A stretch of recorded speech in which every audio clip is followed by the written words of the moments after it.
Yes, Shrishti. Yes, ma'am, sharing the screen. Sure.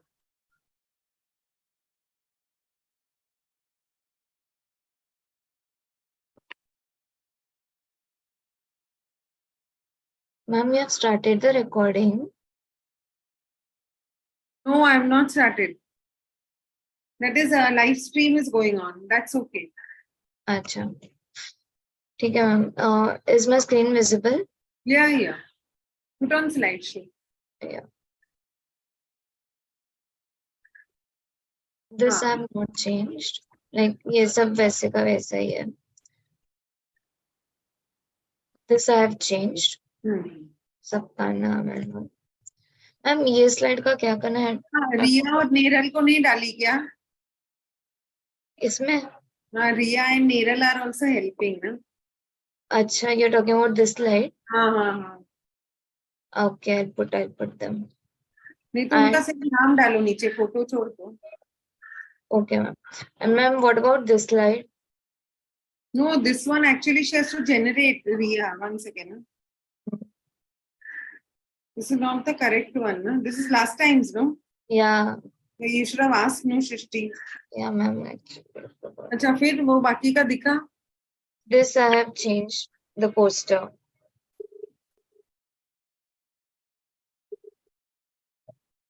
No. And then No, that's see that we can achieve. वो क्या नीचे आ रहा है? देखो वो दिख नहीं रहा है. Just make it little that font size छोटा करो. Or that brown one increase in size. कुछ तो करो. नहीं, but then the college name is not possible. उसका font size. Ma'am, shall I?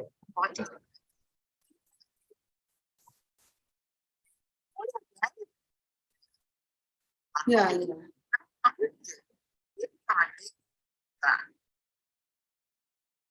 Riya is not answering.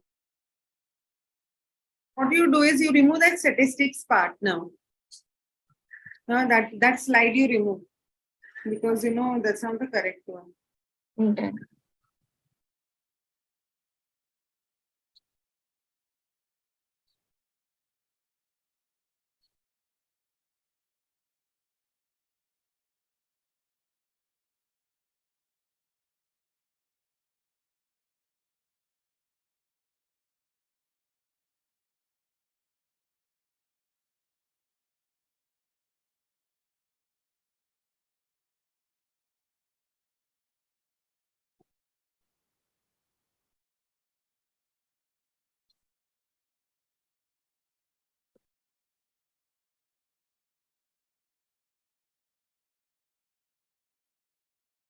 Shrishti, you stop sharing and do the changes. Ma'am, I'm done. Done, no? Okay. ठीक है, वो on रहने दो सृष्टि और उसको ना ऐसे कंटिन्यूअस करना है.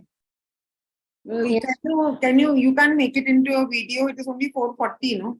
Can you make it into MP4 and then it will run on its own? Okay, ma'am, I'll do that.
बोल काय ते Nicole, you're there, no? And Madeline is there. Nicole, your mic is not there, Nicole. Hello, Nicole, I can't see your mic.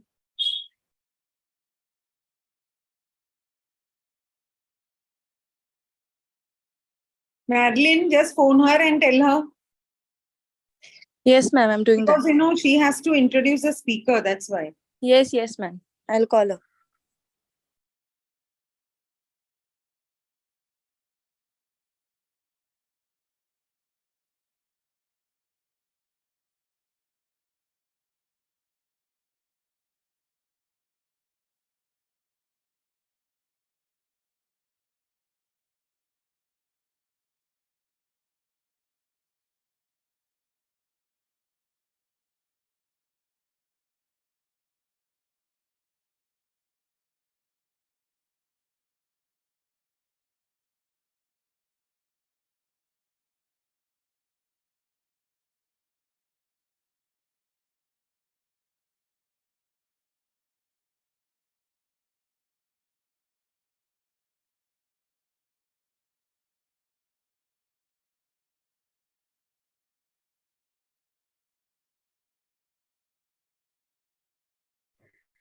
Ma'am, can you hear me? Yeah. Okay. Nicole, yes, I can hear you. Yes, okay.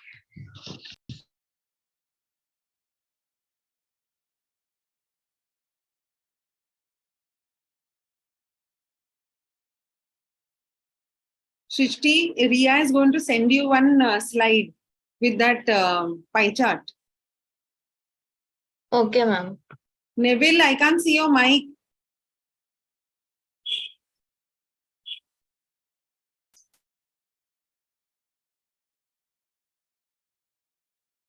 Neville.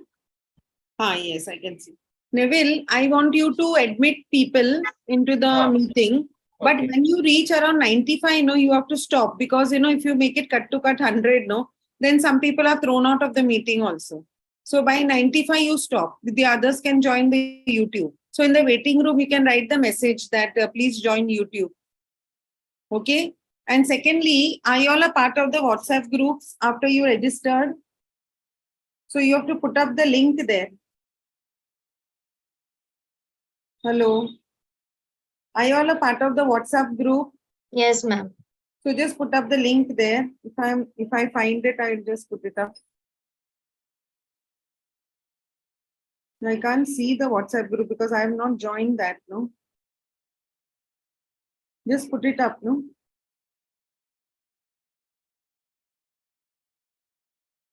Yeah. Yes.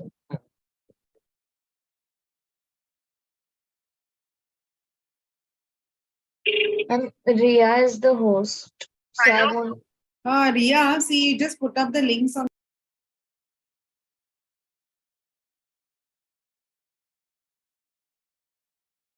Now in the next webinar, you all have to do. Ria and Neral should not be there now. Where is Kileshwar and others? Professor. Hello.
Neville, let the resource person come first and then you admit.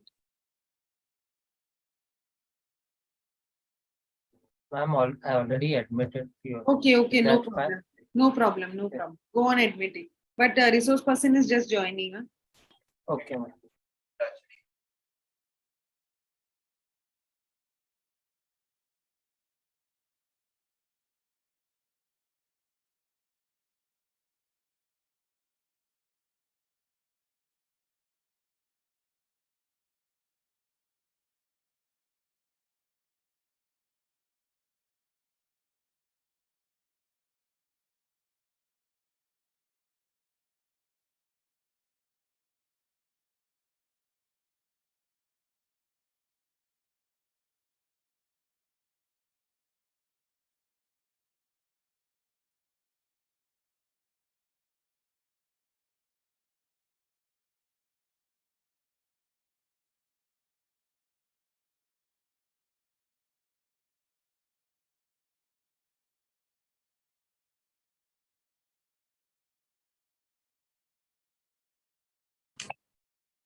Anup sir, are you here?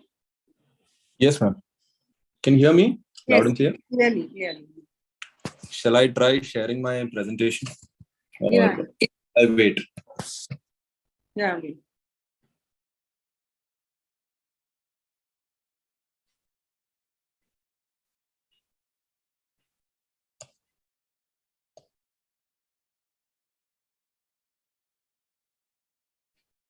Neville, can you write the duties on the official group, please?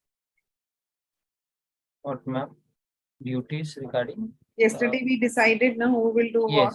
Yes, I will write. Do you want me to write it on the chat? Sir? Okay, chat, no problem. Chat also.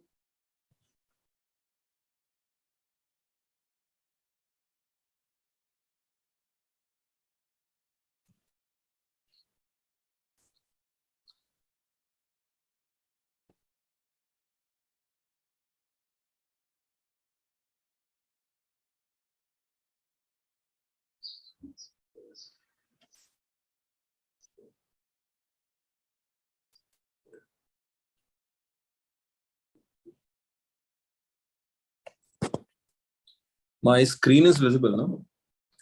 Yes, sir. My presentation, okay. Yeah. Okay.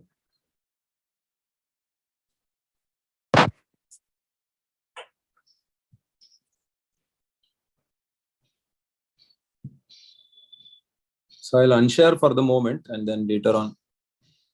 Yeah. Christy, can you share this PPT? Yes, ma'am, sharing.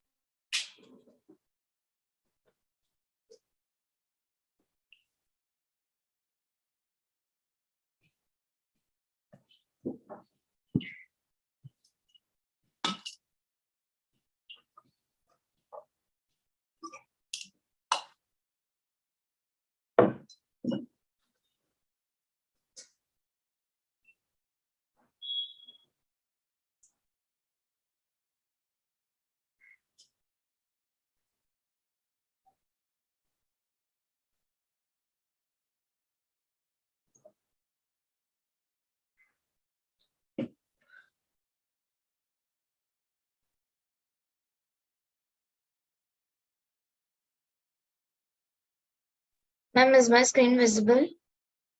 Yes.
Continue.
Good afternoon, Father.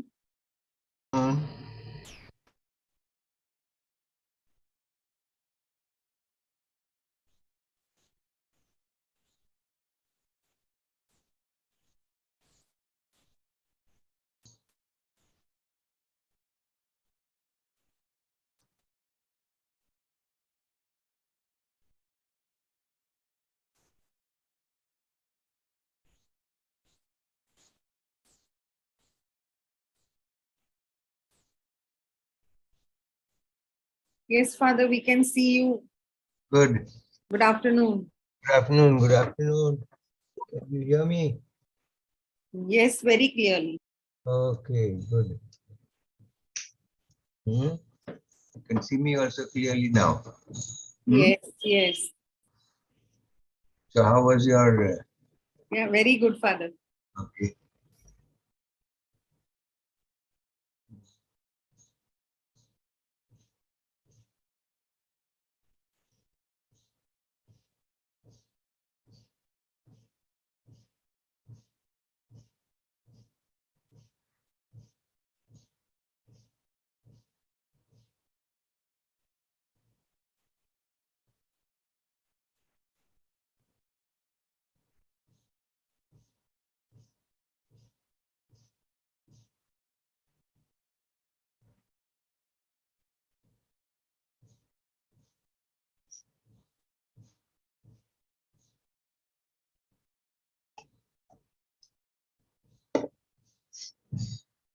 Did your students manage to visit the exhibition of the school? Yes, Father, I had asked the students to visit. I also went. Okay. Good. How did you like it? Yes, ma'am, Father, it was very good, very creative, Yeah, very nice. very nicely made. Yeah.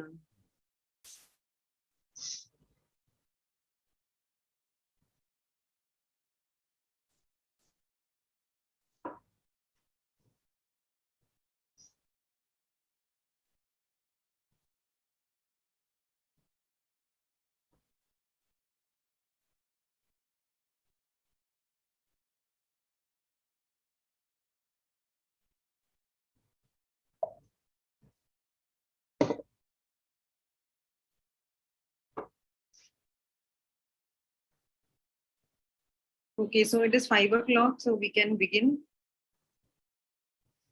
So welcome everybody to this mathematics webinar series 4.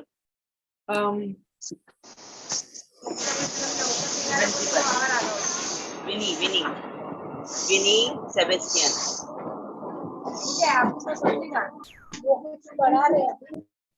Participants, can you please keep your mics off so that we can proceed with the program?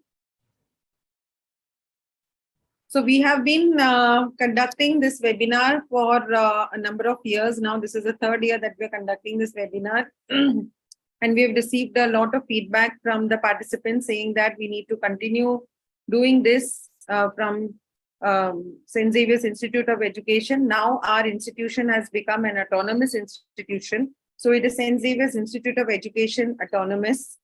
And this is a series 4.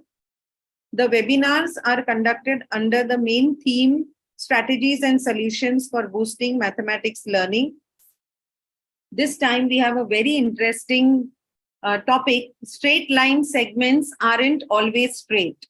And we have a very young, handsome, dashing resource person for this webinar. And we really wish him all the best for his career. And we thank him for accepting our invitation to be on this webinar. As I say every time, we need to have some collaboration with you who are attending this webinar. So we have our email ID, mathslearning@sxi.in, where I request all of you to send us your innovations, a small video that you have made related to your mathematics innovation, so that it is, we know that our webinars are creating an impact in your teaching learning system. We also present a research presentation every time, but unfortunately this time we will not be presenting. We will do it from the next webinar onwards. We have also got feedback that the research presentations have also been helpful for teachers, and it has been an eye-opener for many teachers, and they always tell us to continue with our research presentation. So we have a group of our students who are helping for this webinar. We have Nicole, we have Sally, Melissa, Marilyn, Khushbu, Kileshwar, Neville, Shrishti, Akanksha, Ria, and Neral. And I thank all these students from the Mathematics Pedagogy Group for organizing this seminar and bringing it to all of us. We also have present here with us our manager of our St. Xavier's Institute of Education Society, representative of our management, Father Blaise D'Souza. Father, thank you for being present for this webinar. And without much ado, I would like to hand over to our student coordinator, Nicole Gonzalez, to introduce our resource person for this evening. Over to Nicole. Thank you, ma'am. Good evening to everyone present here. I would like to welcome our speaker for today, Mr. ANOOP SKARIA Varghese. Sir has done his MSc from the University of Mumbai, NET with GRF 109th rank. Sir has also done his MPhil in mathematics from the University of Mumbai. Currently, Sir is working as an assistant professor of mathematics in SIES College of Arts, Science and Commerce since the past 10 years. Sir is also pursuing research in mathematics under the University of Mumbai, with his research area being geometric analysis. Sir is also a keyboardist in the parish choir.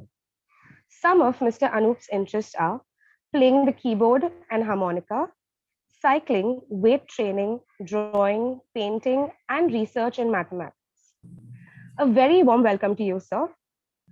Over to Sally for further instructions.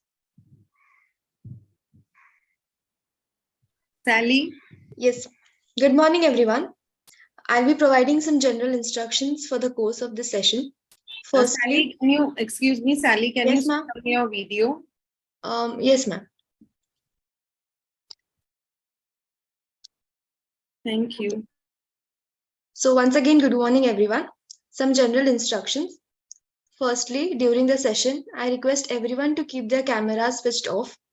Also, when the resource person is talking, it would be appreciated if you all ensure that your mics are also turned off so there is no disturbance.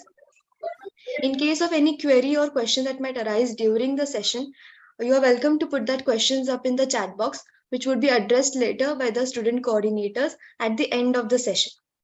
Looking forward to all your cooperation. Yes, thank you. So during the session, we have Melissa and Marilyn who will be taking up our question answers from the chat. So requesting you to put the question answers which will be taken up by Melissa and Marilyn. So I hand over to our resource person, Mr. ANOOP SKARIA Varghese, to conduct the session. Thank you, sir.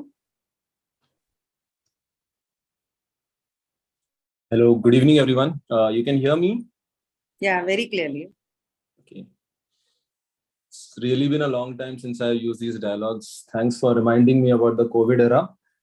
I think it's been 1 year almost since I've used Zoom and MS Teams and all. Thanks once again for that. I'll just share my screen before I start.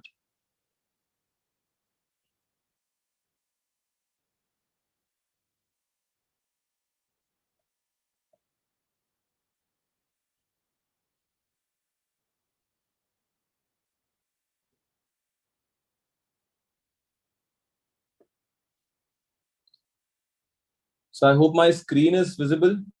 Yes. My voice is clear and you can see me also. Yes, yes. Yes. So a very good evening to Dr. Vinny Sebastian, and I'm also delighted to have father in our presence. And good evening to all the organizers over here. I thank you so much for giving me this platform to have a webinar and discuss some of the ideas that I have in mind about my favorite subject, geometry. So I've been told by Dr. Vinny that there is a varied audience over here, ranging from students, researchers, educators, and all. So even though I think somebody should. Yeah. I think the organizers should. Yeah. Yes, sorry. Yeah. Okay. Yeah. Thanks. So. What was I saying? Okay. We have a varied audience. Yeah. Okay. So I am going to keep my talk as minimal as possible, even though I'll be talking about going into some depths. And rather than having just a one-sided session, I would appreciate if you all can continuously keep asking questions. If you're not allowed to unmute, at least you can put it in the chat box, and every 10 minutes, I would appreciate if it can be addressed to me so that I can answer your questions. Okay. And okay, so let's start. The title of my talk is Straight Lines Aren't Always Straight. We're going to have a look at some basics of geometry and then move ahead with something called as non-Euclidean geometry. And then we'll discuss about the concept of distance, and then we will look at something called as geodesics, which is the crux of my talk. So let's begin with Euclid's 5 postulates. Who is Euclid? I think most of you all might be knowing this guy. He is known as the father of geometry, a very well-known mathematician from the 3rd century BC. Why do we call him as the father of geometry? It's because the geometry that we have today with us, the geometry that you have learned in your school days, in your degree, if you have done BSc, and the geometry that we still use today is basically a gift from Euclid. He has given us a treatise on mathematics, a combination of 13 different books called as Elements. This book is known not only for geometry, but also, there are a lot of results from algebra and number theory, etc. What we are going to focus on today in our talk is the 5 postulates given to us by Euclid. So before I begin, let's answer this question: what is a postulate? So postulate, also called as an axiom, is a statement which is considered to be true without a proof. Okay. Yeah. So I think somebody has stopped my video. Just a minute. Are you able to see me? I think it's only my voice you can hear. Are you able to see me? Vinny ma'am? No, sir. So No, the we host, cannot see you. Yeah, But I are you think- getting a message to start your video? no, the host has actually disabled my video because I have logged in through another device for my video. Okay, what is your device name? I just check. It's ANOOP SV only, the same name. So I have asked you to start the video. It's not coming. Can you do that once again, please? You cannot start your video because the host has stopped it. I don't know. It's okay. I can still continue. Yeah? Okay, continue. Yeah, okay. So postulate is another word for postulate is axiom, is a statement which is considered to be true without a proof. So in mathematics, we have these statements, propositions called as theorems, and to prove the validity of a theorem, we have something called as a proof. And this proof is actually a combination of sequential arguments, which uses theorems and definitions that are proved or stated before that. But if you keep on going, if you keep on referring the previous theorems, you need to stop somewhere. And that's where axioms come into picture. You need to have a beginning. So basically, axioms are the foundation stones of these huge pillars that we call as mathematics. So, for example, I mean, they are kind of, commandments given to us. You just need to close your eyes and believe. That's it. For example, when I say the day sky is blue, it's obvious, kind of obvious. You just need to look at the sky. So let us list down the 5 postulates. The first one is, it states that a straight line may be drawn from any one point to any other point. So if you have a point A and a point B, you can connect them using a straight line. So that straight line is unique. This is kind of obvious. It doesn't need a proof. Postulate number 2, it says that any straight line segment can be extended indefinitely in a straight line. So when I say segment, the other word for it is part. A segment is a part of a line which can be stretched up to infinity. That's again something that doesn't need a proof. The third postulate says that any circle can be drawn with any center and any radius. So you have a segment AB, you can draw a circle with A as the center and AB as the radius. This is also something that is obvious. You can do this. Doesn't need a proof. It also means to say that every circle has a unique center and a unique radius. That's postulate 3. Postulate 4 is also kind of obvious. It says that all right angles are congruent. Whether you have right angles in a rectangle or right angles in a square, they are all equal to each other. Okay. So these are the 4 postulates, but we have one more in the list, the 5th postulate, the most controversial postulate of all. The statement may look intimidating, in the first glance, but let me explain it to you. If 2 lines are drawn which intersect a third in such a way that the sum of the inner angles on one side is less than the 2 right angles. So you can see the inner angles over here. And when you add up these inner angles, if it is less than 180 degree, which simply goes ahead to say that if these 2 lines bend towards each other, if it is less than 180 degree, then they have to bend towards each other. And eventually they have to meet at some point. So that's the 5th postulate. So let's read it once again so that we can understand it, because we are going to, form our base of the entire talk on this 5th postulate. If 2 lines are drawn which intersect a third in such a way that the sum of the inner angles on one side is less than 2 right angles, which means 180 degrees, then the 2 lines will inevitably meet each other on that side. There is another better version of the 5th postulate. The one that we saw earlier is actually the original version of the 5th postulate. The better version goes like this. If you have a line L and a point P not on the line, then exactly one line parallel to the given line can be drawn through that point. So when I say parallel, here the meaning of the word parallel is something that doesn't intersect. That doesn't intersect the line. Yeah, it's also called as a parallel postulate. Let's read it once again. I want everybody to to be clear on these two aspects of the parallel postulate. Given a line at a point P, not on it, exactly one line that is parallel can be made parallel to the given line. So why did I say that this postulate was the most controversial postulate of all? Because mathematicians in those days did not really digest the fact that you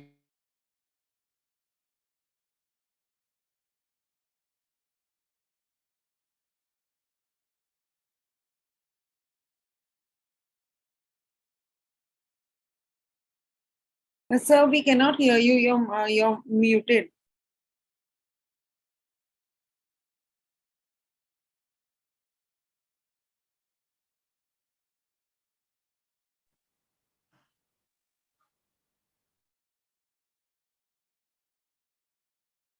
Okay, we can see you now.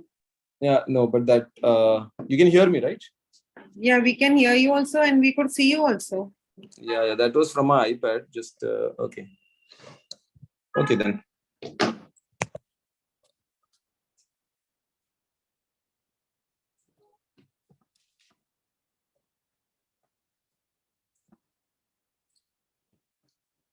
Yeah, you can hear me clearly, right? I think the host had only muted me. Okay. So yeah, I was talking about the controversial fifth postulate. Euclid himself used only the first four postulates in most of his propositions, but he was forced to invoke the parallel postulate on the 29th. In the beginning of the 1900s, actually, these two mathematicians came up with self-consistent non-Euclidean geometries. We call them non-Euclidean geometries today. Something called as hyperbolic geometry, which we will be looking at further. These two guys, named as Lobachevsky and Bolyai, came up with a type of geometry where the fifth postulate does not really hold. Let us see why and how. So today we have two different types of geometries. Broadly speaking, one we call as the Euclidean geometry, and another is non-Euclidean geometry. Under non-Euclidean geometry, we have a lot of other geometries. The two most famous geometries are the spherical geometry and the hyperbolic geometry. And there are a lot of other geometries as well, which I will be still listing down. So before we go ahead and talk about the fifth postulate in these kind of geometries, let us first understand these geometries, beginning with the spherical geometry. So what is the spherical geometry? So basically, I will define a spherical geometry, in common language as a geometry of a sphere, or you can think of a geometry, of a bug living on a sphere as the universe. So when I talk of a sphere, you should imagine not a watermelon but a football. A watermelon is solid; it's not hollow from within, but a football is hollow from within, right?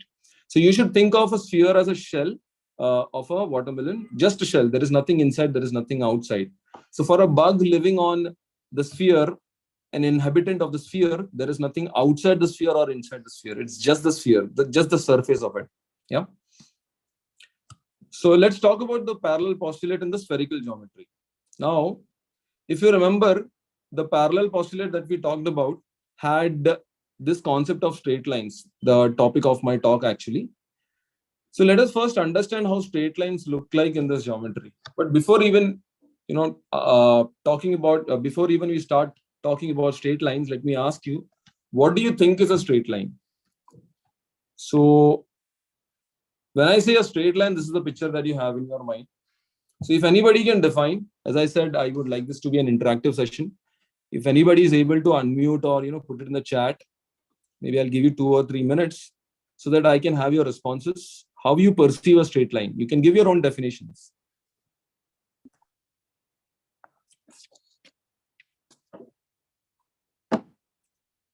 Participants, kindly unmute and answer. So it will be well appreciated if I'll just again try to start the video of meanwhile. Okay.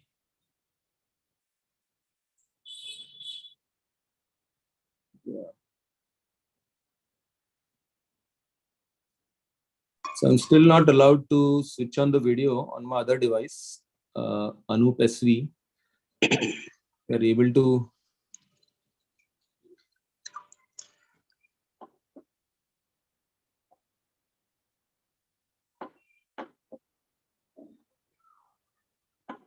Connecting 2 points is known as the straight line.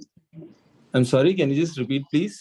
I only heard that. Connecting 2 points is known Yeah. as the straight line.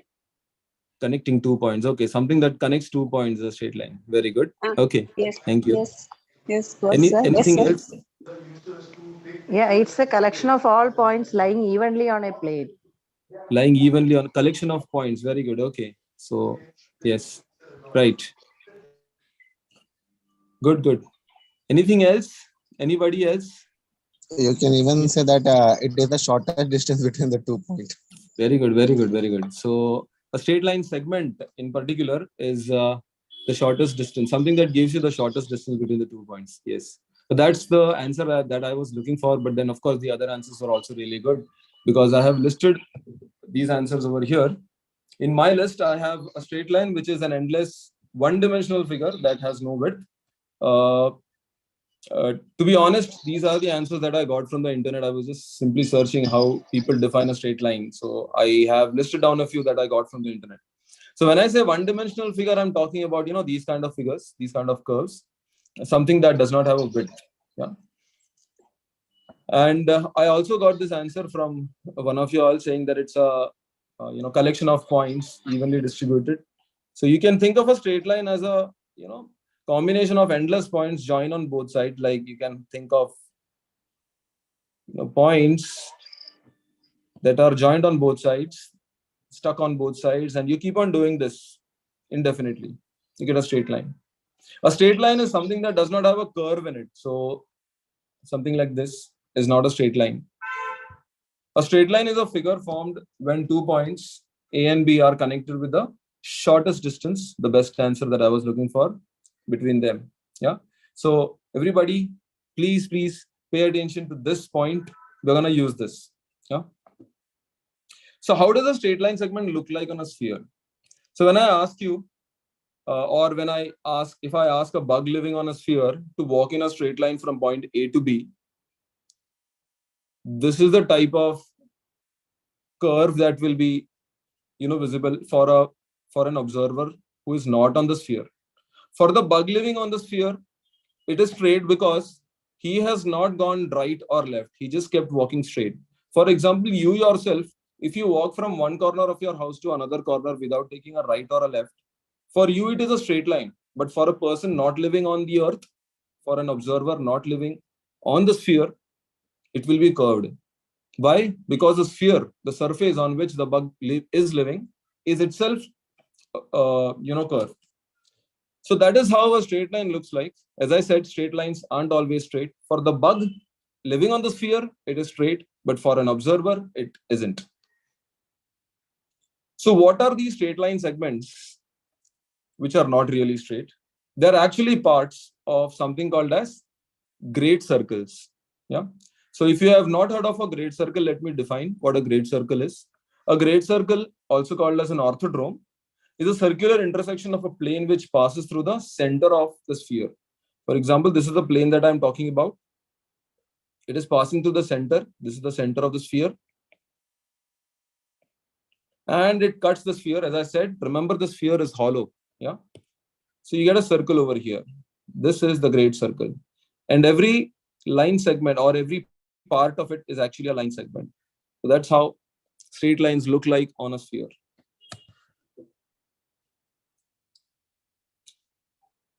But let me tell you one more thing before I go ahead. The lines of longitude that you see here, they are also great circles. So can I ask you one question before you go to sleep? How many straight lines or how many great circles can I have on the sphere? Anybody? Innumerable. Innumerable. Yeah, that's right. That's right. So there are infinite. Yeah, right. Very good. Thank you. So there are infinitely many great circles you can make. So for example, not only the lines of longitude, but you can connect In fact, the thing is that you can connect any 2 points on the sphere using a great circle. Okay.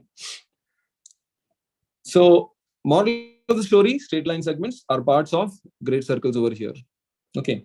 I just randomly took this GIF image from the internet, but I found a very funny fact about this GIF image. You can see an eye on this, sphere. You can think of a bug. I mean, the funny fact that came to my mind is that if you are a bug living on a sphere, an inhabitant of the sphere, as I said, there is nothing outside, there is nothing inside, then you won't need a mirror to see your back. If you assume that ray of light travels in a straight line, the light that is emerging from your back will eventually meet your eye, and hence you'll be able to see your back without a mirror. Yeah. In fact, you'll be able to see copies of yourselves if you're living in such a kind of space. Okay. That's a weird idea, but I don't know how. I believe it can be, materialized, or it can be, the idea can be thought of further.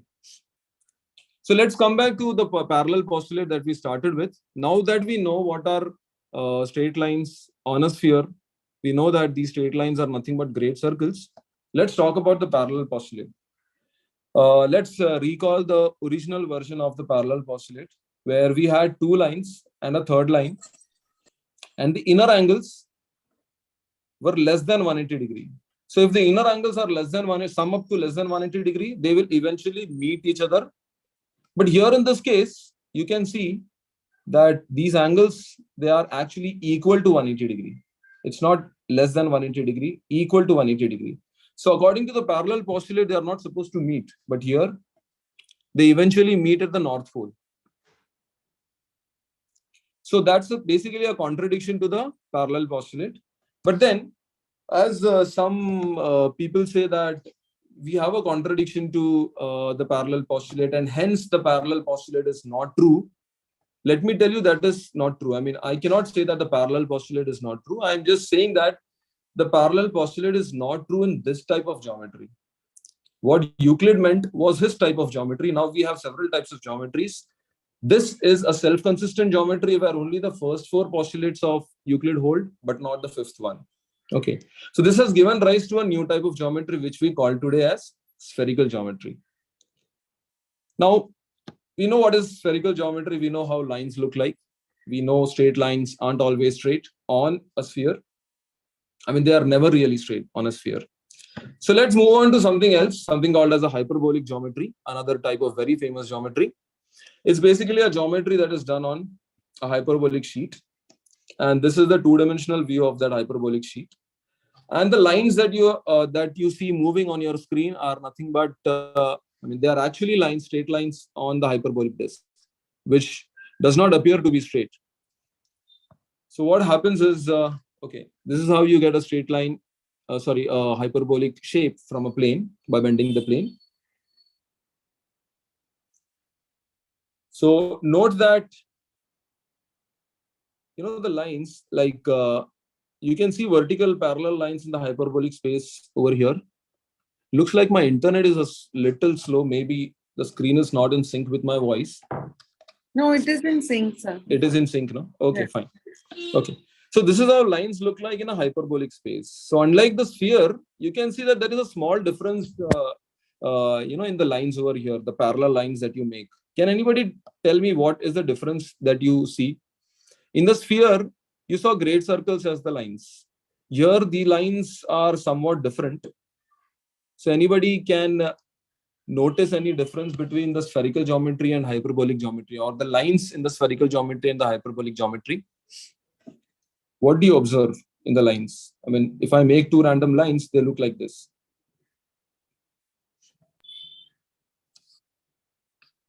Participants, please unmute and speak. So was it like in great circles, the lines are meeting and here they are not, something around this? Right. Yes, that was the exact answer I was looking for. So here you can see that the lines are actually diverging from each other. Unlike in the sphere, you had the great circles, they were meeting each other, and here they are diverging from each other. They are going away from each other.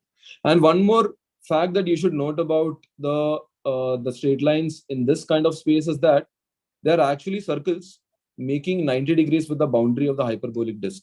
So this is called as a hyperbolic disk, and these lines are making 90 degrees with the boundary of the hyperbolic disk. So that's one of the properties that you should keep in mind. So what happens to the parallel postulate on a hyperbolic disk? Let us look at that now. Let us recall the simpler version of a hyperbolic of the parallel postulate. It said that given any line and a point not on it, exactly one parallel line can be made. But here in this case, instead of exactly one, you have infinitely many lines parallel to the given line. So here, this is the line that I'm talking about. And this is the point which is not on the line. And these are the many lines that you can draw which are parallel to the given line L. So you can keep on doing this forever, as you can see on the screen, and you will get such a figure. So you can have infinitely many lines that are parallel to the line.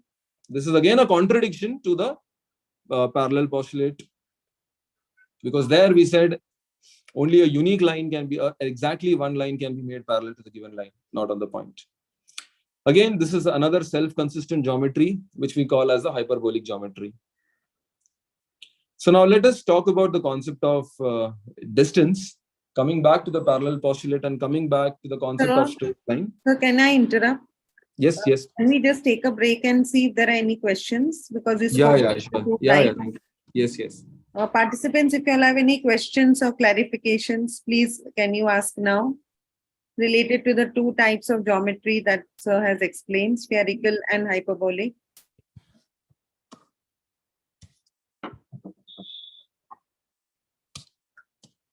Students, you all have any doubts?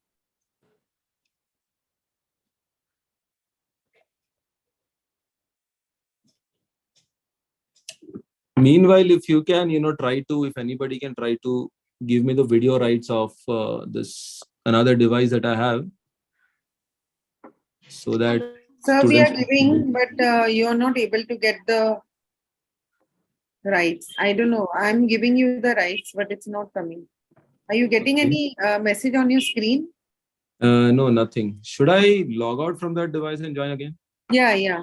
Can you do that? Yeah. I'll just do that. Yeah. Hello. Yes. Sir, may I ask one question? Yes, please. So you said that just because a spherical surface means it I'm losing your voice in between. circle is nothing but a. Hello. Yeah. I lost your voice in Am between. I audible? Yes. So you are saying that straight lines are not actually straight, isn't it? This is what the thing you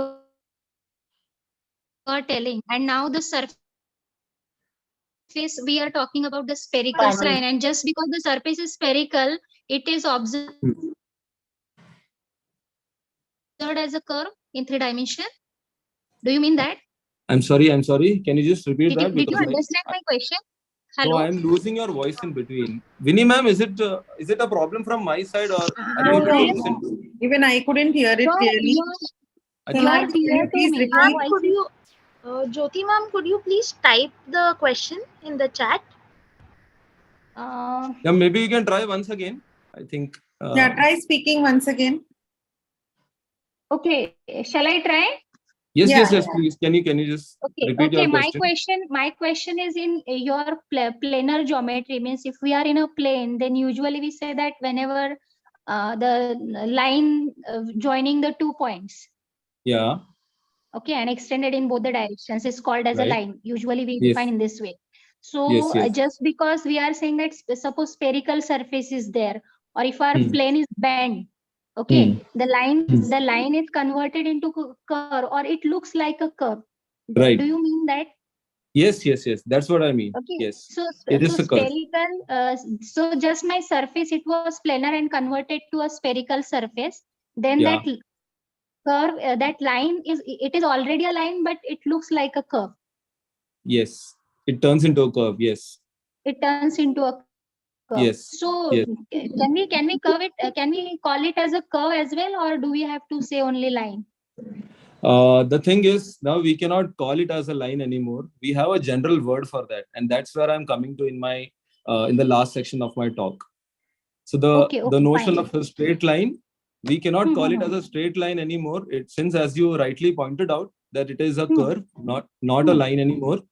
We'll have to give it a new name, of course. So that's what I'm gonna talk about in my. Okay, so in case of hyperbolic, or you said that parabolic also, the plane is simply curved, and that because of that the line is observed as a something bended line. Yes, Isn't it? bent line. Okay, Yes, yes. Thank you so much, sir. Thank you. Right. Okay. Yeah, Vinny ma'am, when I'm trying to rejoin from another device, it's not letting me in. It's logging me out. Probably is the number of participants full or something? No. No.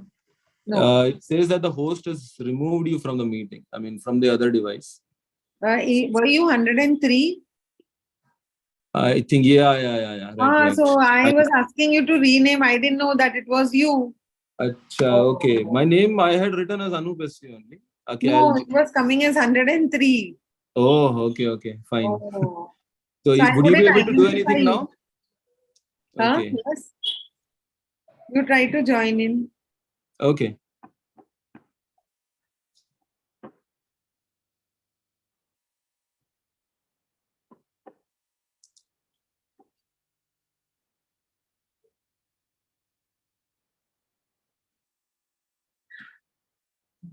So again, it's.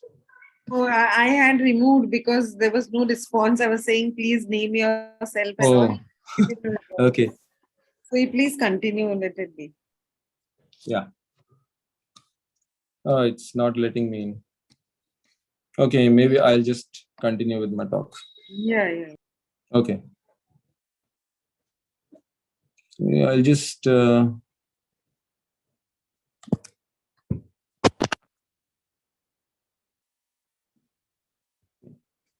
Are you able to see me here? Yes. Yes. It's really a bad angle. That's the reason I do not prefer switching on my video from my iPad, actually.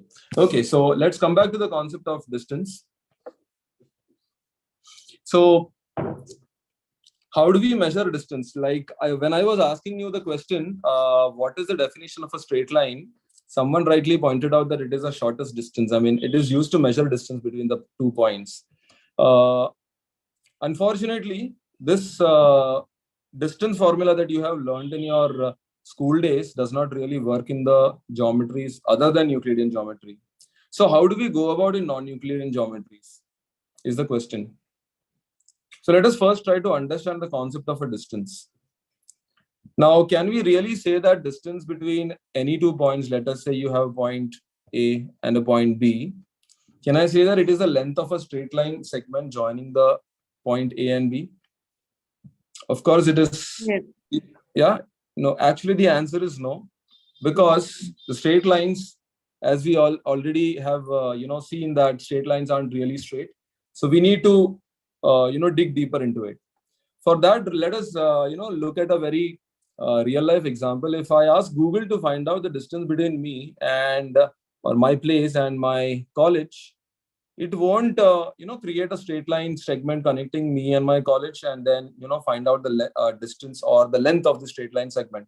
Instead, it will look at the shortest path that connects me to my college, and using some algorithm, it will give me the length of that path, which will give me the distance between me and my college, right? Everybody knows about this.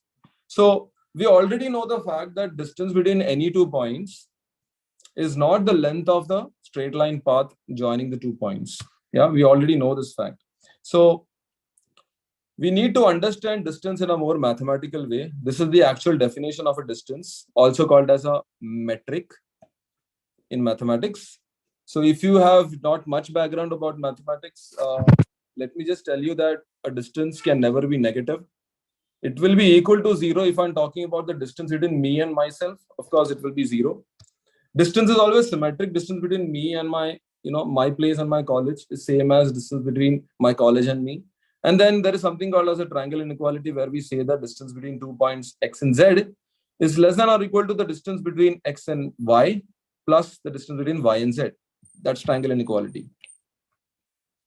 So using this concept of distance, also called as metric, there is something called as a metric tensor, which allows us to, find the length of the shortest path. This might be intimidating to some of us. This is called as a metric tensor that we learn in higher geometries. We don't really do this in our school and also in our degree level mathematics. We do it for those who have done MSc in mathematics and especially taken up a course called as differential geometry, might have come across something like this, a metric tensor. But I will explain it to you in a very subtle way. So using this, we can find out the distance between any 2 points on the sphere. Let's imagine the sphere at this moment. So what is the distance between 2 points on a sphere supposed to mean? But is it the length of the shortest path between the 2 points? What is the shortest path between the 2 points? Actually, how do you find out the shortest path between the 2 points? Let me tell you once again. What is ds? Let us say you have this path. This is point A and this is point B. What we can do is, to find out the length of this path, we can break this down into smaller parts. And ds will help you to measure the length of this small part. It's an infinitesimally small part, and ds is a tool that is used to find out the length of this path. And finally, what you're going to do at the end is, you're going to sum up all these ds's. I mean, you're going to add this with this, with this, and with this, and you go on forever. So summing up, for those who have done mathematics, will understand that summing up means integrating. You find out the integral ds and you get the length of the shortest path between A and B, or length of any path between A and B. Forget the shortest path. So let us come back to this question. What is the shortest path between any 2 points? So for this, what we will do is, we will ask all the bugs, send infinitely many bugs living on the sphere on a tour from A to B. Some bugs may take more time than the others. But what we will do is, we will list down the paths of all these bugs and select the shortest among all those and find out the length of that shortest path using the tool that we had called as a metric tensor. Okay. So now we know that this shortest path is nothing but, it's obviously not a straight line. It's a generalization of a straight line. As I said, for a bug living on the sphere, it appears to be a straight line, but for an observer outside, it isn't. So we cannot call it as a straight line anymore. We will have to give it a special name, and that's what is called as a geodesic. Yeah. So generalizations of the concept of straight lines. For example, let us say you want to take a flight from Rome to Copenhagen. These two places are actually falling on the same line of longitude. The shortest path between these 2 points will be actually along the line of longitude, because the line of longitude, anybody can answer this if you haven't fallen asleep yet. Why do we say that the line of longitude will be the shortest? Because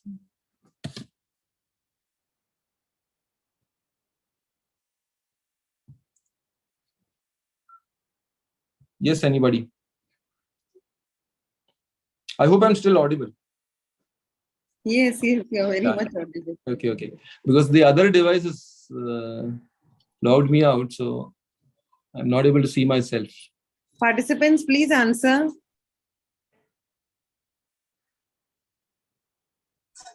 Students. I think somebody is on the railway station also. Good. Okay.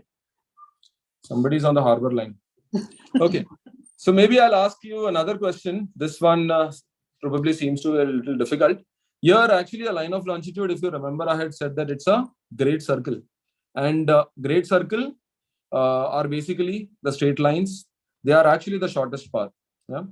But if I, let us say, want a shortest flight from Paris to Quebec, which lie on the same line of latitude, the line of latitude will never be a shortest path, because these lines of latitudes are not Great circles. Yeah. So the great circles are somewhat away from, the line of latitude. So this concept of geodesics, or this concept of straight lines, which aren't really straight, on this spherical geometry, saves us a lot of fuel and, time as well. So what is a geodesic? Let me wrap it up. A geodesic, basically the word is derived from the word geodesy, which means the science of measuring the size and shape of the earth. It is the shortest path connecting any 2 points. It's a generalization of the concept of a straight line. For a sphere, it is a great circle. And for any 2 points, except the antipodal points, when I say antipodal points, I'm talking about the 2 diametrically opposite points. There is a unique geodesy connecting any 2 points. Okay. So since now we have already seen what a spherical geometry is and a hyperbolic geometry is, we have several other types of geometry, like you have a toroidal geometry, which is the geometry of a torus. What is a torus? The torus is actually the shell of a donut. When I say the shell of a donut, I'm not actually looking at the inside part of the donut. I'm only looking at the outside, the shell. Okay, it's hollow from within. So if you ask a bug living on a torus, an inhabitant of the torus, to walk in a straight line, you will have something like this. The bug will keep moving. For the bug, it is moving in a straight line, but for an observer not on the torus, it is something weird like this. Even though it is weird, it is very beautiful. So a curve like this. So unlike the spherical geometry, where you had straight lines that appear to be only like great circles, here you have different types of straight lines on a torus. Yeah, I'm using the word straight lines and geodesic interchangeably. So that's how a geodesic on a torus look like, or a straight line on a torus look like. So the thing is, on a sphere, you had only the great circles as the straight lines, but on a torus, there are different shapes for a geodesic. So for that, to understand that, we will first have to understand how a torus is made. So you take a rectangle, you glue the opposite edges, and then you glue these blue edges together, and you get something like a torus. Yeah. So if you have a horizontal line on a rectangular sheet, this is how a geodesic looks like. So if a bug starts walking in this direction, it will finally end up where it started. And that gives a geodesic, of one type of geodesic. If you have a vertical line, this is how a vertical line looks like on a torus. Again, a diagonal. This is how the image of the diagonal will look like on a torus. So these are basically different types of geodesics on the torus. There are different types of geodesics on the torus itself.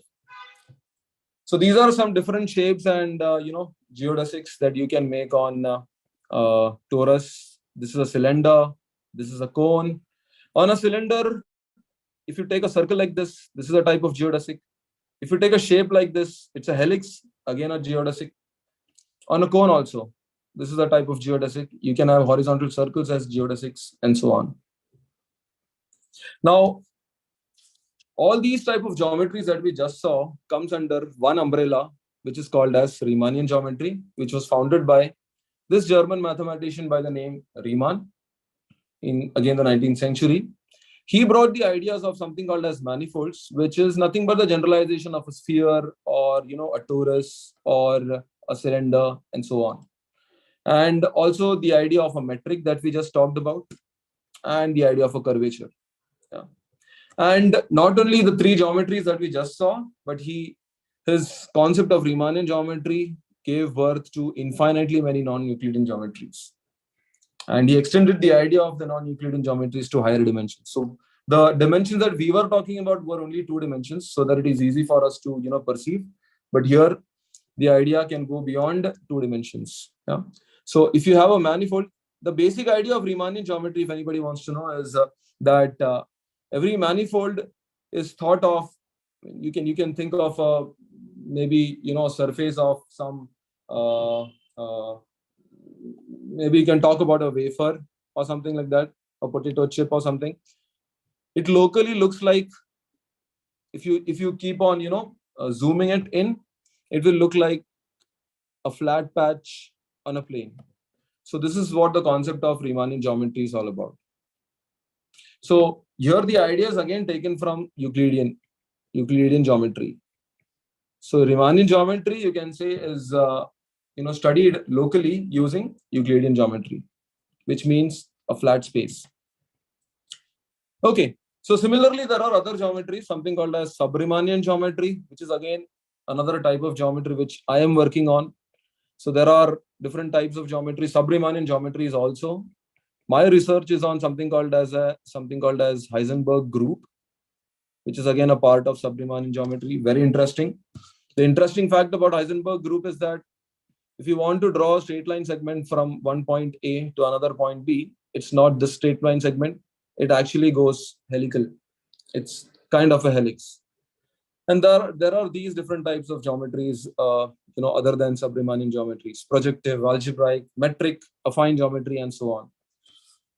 Now my question to you is, the space on which we are living in, is it really Euclidean or is it non-Euclidean? If at all this question has come to your mind, why are we doing all this? Weren't we satisfied with the geometry that Euclid had given us? Why are we learning all this? So this question, the answer to this question will answer those doubts. Is our space Euclidean or non-Euclidean? Anybody, any guesses? I really can't see the chats and all. So somebody will have to read it out.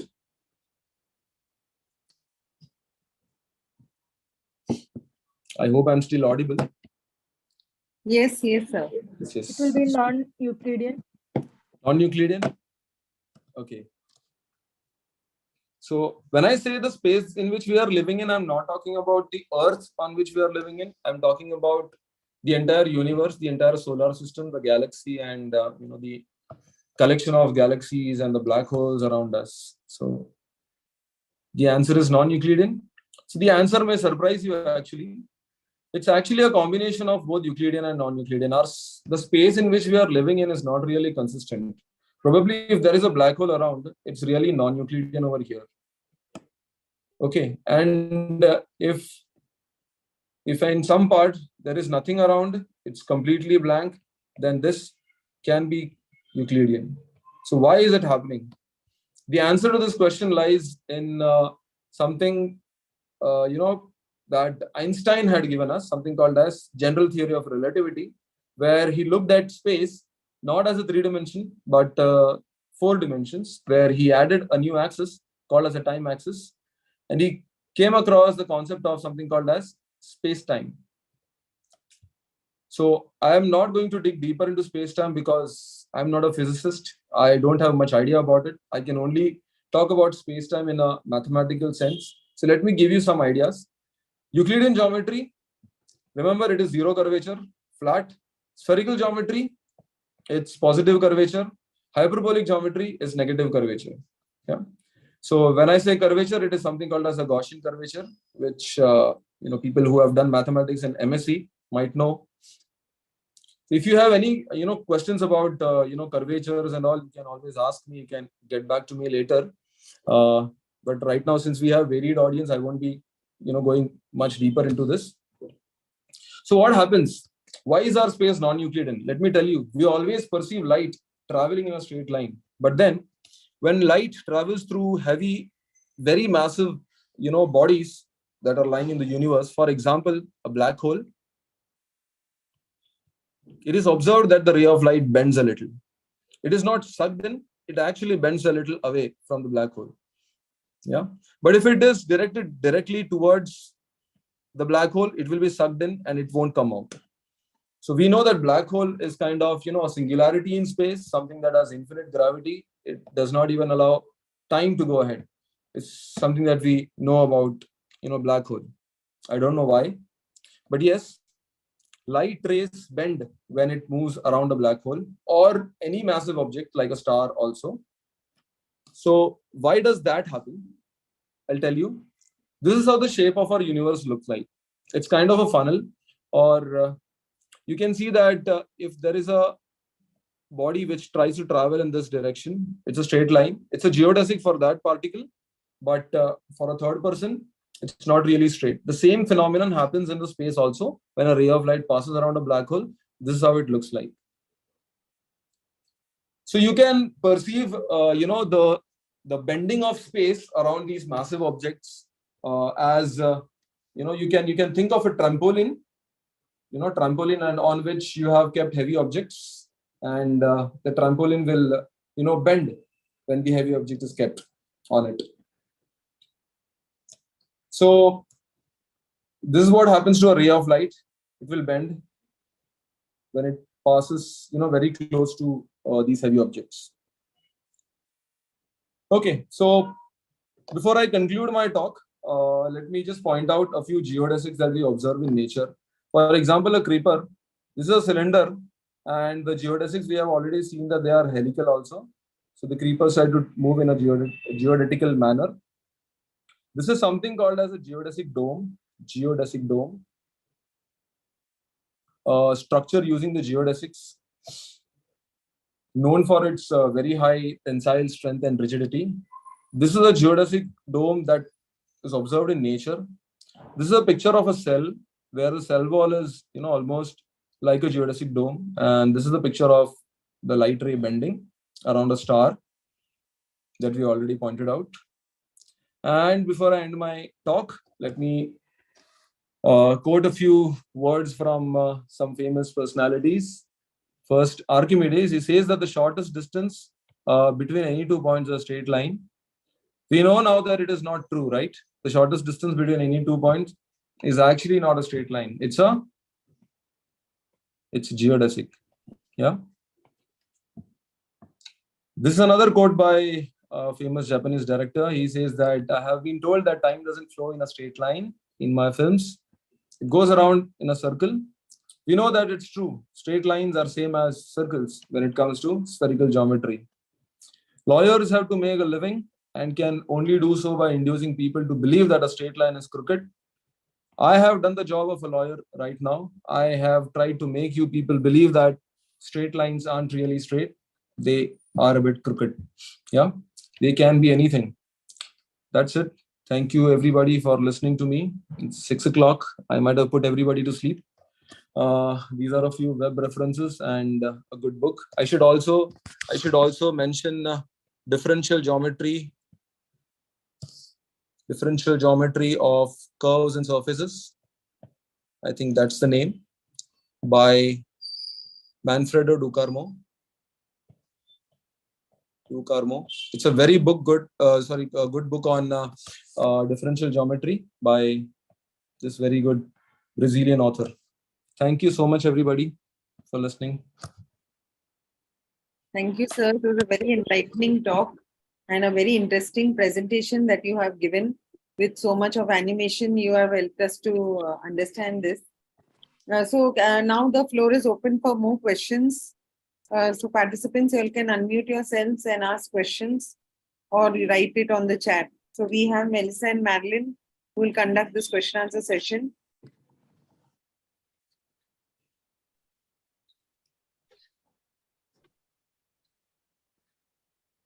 Hello. Yes, ma'am, go on. I have one more question, sir. Hello. Yes. Ma'am, can you tell me your name? Yes. Can you tell me your name? Myself, Professor Sonali. Oh, Professor Sonali. Okay. We know each other, sir. Can you tell me your last name?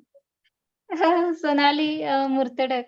Arre, okay, ma'am. Yeah, of course. But I do have, this is a nice talk, actually. New things I have learned here. So you're saying geodesic, okay? Yeah. Do you mean that if on R1, R2, we have defined Euclidean distance, right? In a metric space. Yeah. Now, on a space, we can define n number of metrics. Correct. Okay. So if the distance is not Euclidean distance, it is something discrete or some another metric we have defined. With respect to that metric, do we say that the line which we are talking will be geodesic? See, the concept of geodesic is like, as we saw the example of that map. there are some admissible directions. Like, for example, you are not allowed to move in a straight line. As I was talking about the Heisenberg group that I was talking about, it is actually R3. It is R3 only. Okay. But here R3 is endowed with the Heisenberg metric. It's called as a Heisenberg metric. Okay. And here, if you have any 2 points, as I said, the origin and any point on the t-axis or the z-axis here in this case, here we are not allowed to move in a straight line because the metric does not allow to move in a straight line. Here you have a curve. So with different metrics, but if you take any 2 points on the same plane, let us say the xy plane over here, which are antipodal like this, then you can have a straight line, which coincides with the concept of the Euclidean metric. Okay, it means it is nothing with so you the won't have. Okay. I'm sorry, I lost you again in between. Yeah. Yes, sir. Go ahead. Okay, I hope that doubt is cleared. We can speak again later if you have. Okay, no problem. But thank you so much. Thank you. Thank you, ma'am. Okay, any more questions? Yeah, any more questions? Okay. I have got questions. Yeah, please go ahead, sir. Neville here. Neville, yes. So thank you for your enlightening session on why straight line is not a straight line. But my question is that see, a line is a one-dimensional figure and it doesn't have any thickness. So in a way, when you explained it, you showed it a line having 2 dimensions. You showed it as it having a thickness like length and a breadth. Whenever you draw something on a page, am I being clear here whether it is 1-dimensional or 2-dimensional? Sir? Yes. Go ahead. So my question is that when you say when a line is not a straight line, if you could define it that in 2-dimensional, it could be considered as straight, but when you add another dimension, it will not be a straight line. Would that be a more comprehensive statement, sir, here? Otherwise, it creates a confusion. No, first of all, let me tell you that lines are not 2-dimensional. Even in my talk, I have not, made lines as a 2-dimensional figure. But if you are talking about, the representation of a line on a paper, where you try to zoom it using a microscope, there is a thickness over there. Of course, it's a 2-dimensional figure because it has a thickness. But here, we don't have any, that is just a representation of a line. Okay. Correct, yes. The actual theoretic explanation behind a line or definition of a line is that it has to be 1-dimensional. Whether it is curved or straight, it has to be 1-dimensional. But these are just representations. For example, it's like, talking about the difference between a dot and a point. I use a dot to represent a point. Okay, represent a point. So how do you define a point? Point is something that is 0-dimensional. Okay, point is a 0-dimensional figure.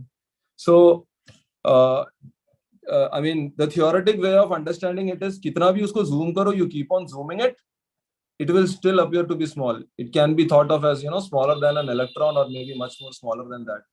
But using a pen in my hand, I have no other option to represent a point or a 1-dimensional line.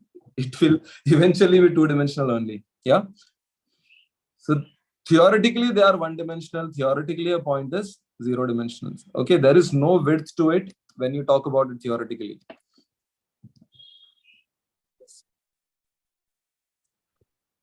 Okay. Thank you, sir. Any more questions, participants? To add to that previous answer, one more thing. Basically, if I make a sphere and if I draw a line like this, a geodesic like this, basically it is 1-dimensional only. It's a 1-dimensional figure. But it is lying inside in 3 dimensions because this is a part of 3 dimension. For example, if you look at, let's say a wire is there our space can be thought of as 3 dimensions. And in my surrounding, it's 3-dimensional Euclidean space. So it's a 1-dimensional figure lying in 3 dimensions. Yeah. But if I ask you what is the dimension of a line or a curve, it's always 1 dimension. Yeah. And we need to also understand what is the definition of dimension. That's another concept which we need to study. Okay. Sorry to interrupt. No. Any more questions, participants? Father Blaze, you have any question? We can't hear you, Father. Unmute yourself. I have no questions. I'm only discovering new areas of geometry.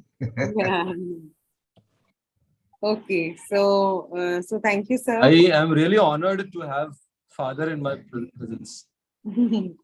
Father has attended all the webinars. So good to see that Father stayed throughout. Okay, that's really nice of him. I don't know which type of geometry would you call that. There must be some definition for geometries for geometries that include also experience and learning. Right. Very good. So you have proved that straight lines are crooked. So that's nice, sir. I would, can we close the talk, sir? Thank you. Yes. So I will ask Khushbu to give the feedback instructions while I just put up the feedback sheet on the Khushbu. Yes, ma'am.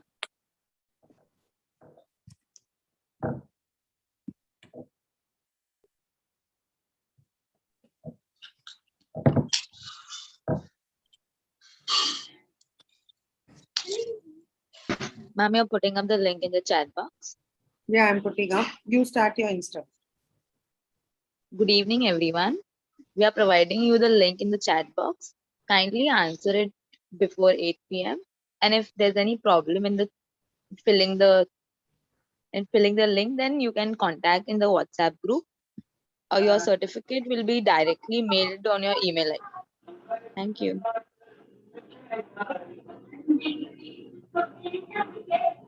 Okay, I request Kileshwar to deliver the vote of thanks. Kileshwar. Hello, am I audible? Yes. Yeah. Good evening, everyone. Firstly, thank you everyone for listening patiently and being a wonderful audience. I would like to take a moment to thank our guest for today's session, ANOOP sir, for taking out time for this webinar, strategies and solutions for boosting maths learning on the topic straight lines aren't always straight. With his experience and vast knowledge about maths, he was able to deliver this thoughtful webinar and made us learn about lines and its true meaning with a different perspective, bringing a multi-dimensional approach to the subject maths. And as Father Blaze rightly pointed out, it was something that we were discovering new about geometry as to such what exactly is a line. So thank you so much, sir. I would also like to thank Father Manager Blaze, in charge principal Winnie ma'am, and the entire mathematics pedagogy unit for coming together to bringing this session to light. And finally, a big thank you to all the participants who joined and made this webinar successful. Thank you so much.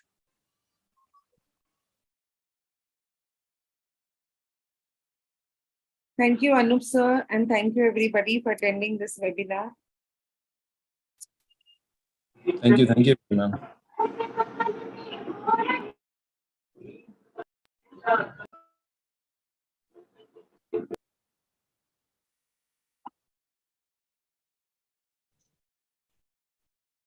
I suppose we can leave now. Yes,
Okay, students, I'm leaving now, okay?